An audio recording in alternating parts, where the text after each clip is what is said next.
Və beləliklə aksiya iştirakçılarının sözlərinə görə bu məsələyə tez bir zamanda ekspertlər aydınlıq gətirməlidir. Bu sizə təqdim edəcəyimiz son reportaj idi və üzr istəyirəm, siz kimsiniz? Hər vaxtınız xeyir müəllim. Siz canlı efirdəsiz, biz canlı efirdəyik. Salam əleykum, nətərsiniz? Olar mən deyək. Bəli, buyurun. Bu elə bizim ekspertlər və qonaqlar üçün stoldur.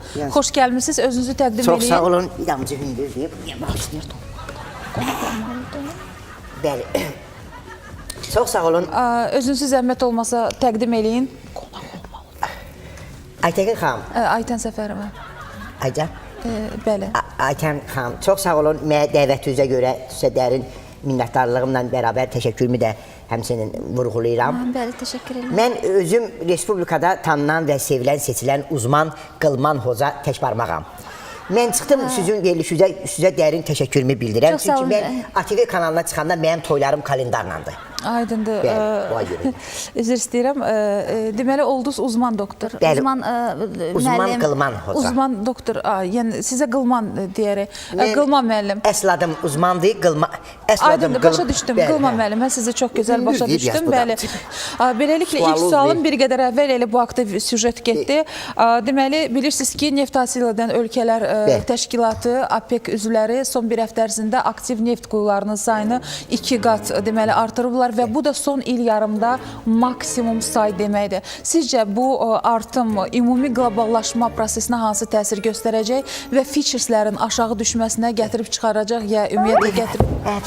Belə yaxşı, hündürlükdə idi. Elə siz də featureslər kimi belə aşağıda olsanız yaxşıdır. Olar bir deyədə o sualı təzdən, mən pişdim qaldı o solda, o yadımdan çıxdı. Deməli, bilirsiniz ki, APEC üzvləri, onlar aktiv neft quyularının sayını artıq artırıblar və bu da son il yarım ərzində, bəli, çox adam ümumiyyətlə bu xəbərdən şoka düşdü, belə kəskin reaksiyalar var. Bu, deyilənə görə ümumi qloballaşma prosesinə öz təsirini göstərə bilər. Sizcə bir ekspert olaraq hansı fikirdəsiniz, yəni hansı təsir göstərə bilər? Bilirəm, çətin sualdır, bəli, mən sizə başa düşürəm. Aytən xanım, ümumiyyətlə, OPEC, bu OPEC uzi deyil. Gəlin birbaşa onda ikinci suala mən keçin. Bəli, çünki iqtisadi aləmdə, dünyanın iqtisadi həyatında elə bir proseslər baş verir ki, hamımızı şoka salır. Bu bir tərəfə, siz bilirsiniz ki, bir neçə il əvvəl İslandiyada Eyjafjallajökull vulkanı püskürmüşdü və bu da nəticədə Avropa deməli hava məkanında reyslər həyata keçirən təyyarələrin neçə təyyarəni deməli reysini təxirə salmışdı və bu milyonlarla, 100 milyonlarla dollar dəyərində deməli böyük bir ziyan vurmuşdu Avropa ölkələrinə və siz necə düşünürsünüz? Yəni, hal-hazırda həmin vulkan aktivləşməkdədir. Hansı hava məkanını alternativ olaraq seçmək olar? Ümumiyyətlə, vulkanın xeyri çox böyükdür, yəni palçıqdır. Yox, əslində, başa düşürəm, yəni bu ziyanından söhbət gedir. Bu ziyanından çox xeyri var. Yəni, dədə-babadan bu palçıq vannası eşitmişsiniz də, palçıq yannası ziyad qəbul edirdilər. Yəni, nə qədər vulkan çox püskürsə, o palçıq vannasını qəbul edən xəstələrimin sayı da çoxalır.